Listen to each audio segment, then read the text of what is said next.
Welcome back to the Daytime Kitchen. We got Shona House here for that cakes.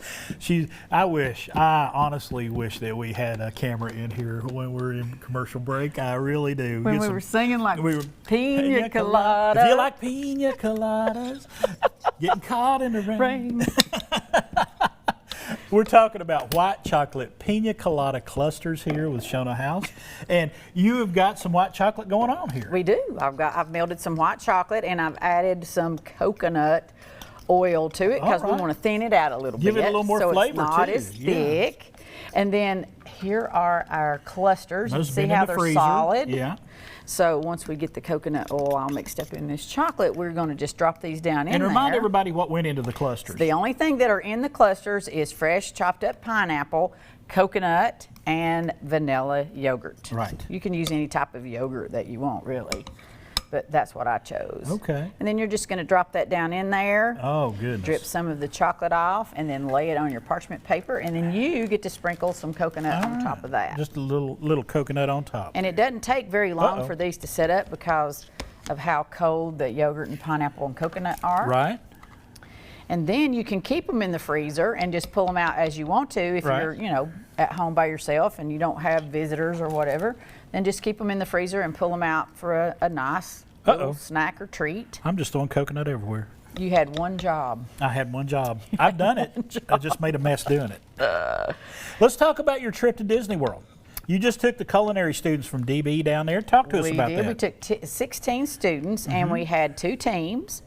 And they practiced cuisine from 4 different continents: South America, Europe, Asia, and Africa. Right. And so they go down and they draw out just a random card. We got your picture up right there. Oh, look at there. Look at them, how sweet they are. What a great group. So we drew out Europe and Asia. And I got tickled, bless Europe's heart. They had drew lamb, or in their mystery basket was lamb, fresh fennel, parsnips, and beets. And I had 3 minutes to talk to them about it, and they had never worked. So you with only any get of to that. coach them for like 3 minutes. 3 minutes, that's it. And then they are on their own, and they competed against 85 other schools across the nation. Right. So it was a really good experience for them. And you know what? They didn't come out half bad in the end. You came in 10th out of 85. 10th out of 85 for Europe and 4th in the region. Oh, right. And then the Asia came in like 14th, which I still think is good for the region. And I think it was like 33rd or 44 or something like that. Overall out of the 85 teams. Right. So that was their first time ever competing at Disney. And so I was very, very proud of them. We have schools that's been going down there for 8, 9, 10, 12 years. Right. So they know what to expect. They know how to handle it all. And for these kids to go down there for their first time, I'm extremely proud of them. And that basket of ingredients would throw seasoned chefs. I mean, yes.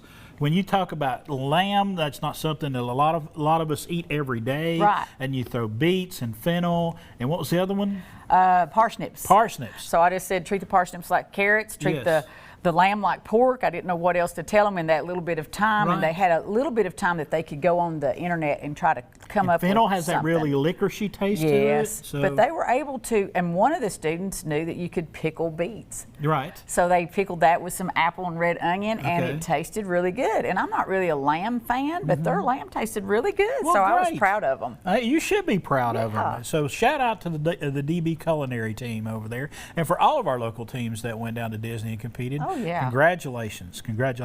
And let's talk. We got these done. So once they're done, they're done. They're done. You just pick them up and eat them. Well, you let them set up a little bit. Well, we did let them set up a little bit. Let's cut into one of them. Okay. And I like it because you got the crunch. Did you hear that? I heard that crunch. You got the crunch. I didn't think there would be that much crunch to it. Oh yes, darling. And then when you get inside of it, you've got all that creaminess. Right. Because it starts to melt, and you've got the pineapples and the coconut, and I'm telling you right now, it's a delicious treat.